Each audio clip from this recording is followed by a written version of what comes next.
Province for this year's Mapungubwe Arts Festival. It features an exciting lineup of the arts industry, including theatre, comedy and stage performances. The event ends tomorrow with a jazz and heritage festival at the Polokwane Cricket Grounds, and it's going to see musicians like Hugh Masekela, Jimmy Dludlu and the one and only Salif Keita sharing the stage. Now, this morning, we are joined by the amazing Malian musician Salif Keita to talk about his music and, of course, being a part of the Mapungubwe Arts Festival. Joining Salif, of course, is his translator, Etienne. So, Etienne, it's good to have you as well. Good morning. Thank you. Salif, welcome. Thank you. It's a pleasure having you here in South Africa. It always is, I must say. I mean, you're famously known as the golden voice of Africa. When did it begin for you?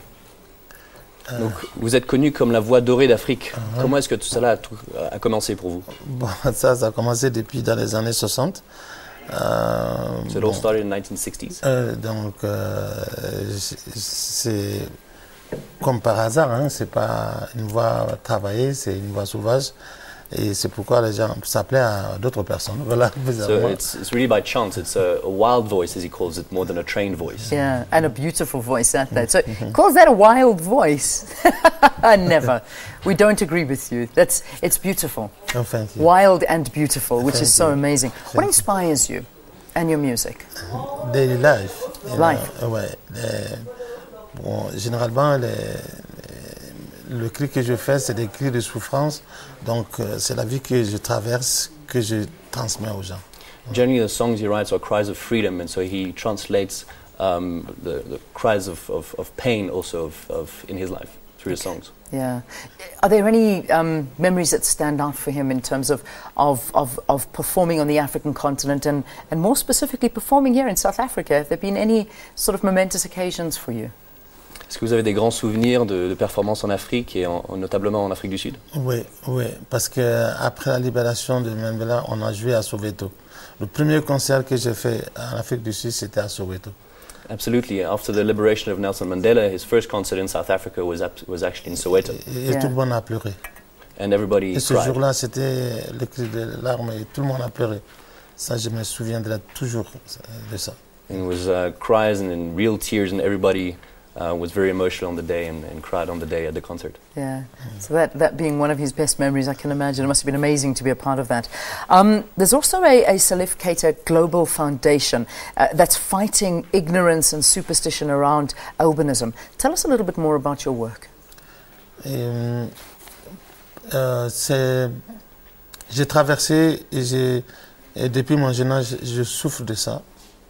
Et donc j'ai vu que c'était normal de faire attention aux autres albinos.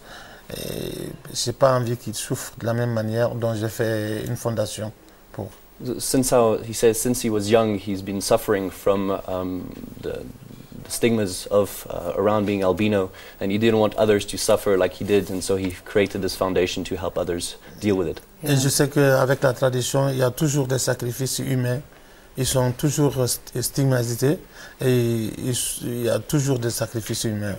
On les sacrifie toujours et c'est inhumain, donc je dois travailler pour les autres pour que cela s'arrête en fait. And in some African tradition, there's still the ongoing human sacrifice of albinos, and it's extremely inhuman, and therefore he fights against that. Yeah, good, because it is an important cause to fight, and I think having a face like this in the front of it can only but do good.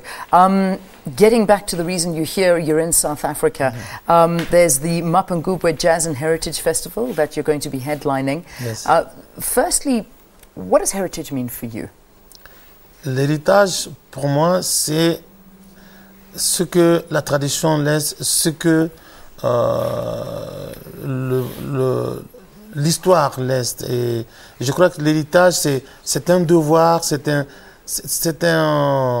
on te confie le passé pour continuer ce qui doit être continué.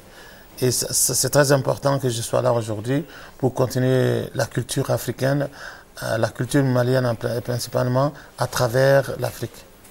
The heritage is what history leaves you behind with, and he believes it's his duty to continue with the ongoing the passing down of the African culture. Therefore, that's why he is so involved in the passing down of his heritage.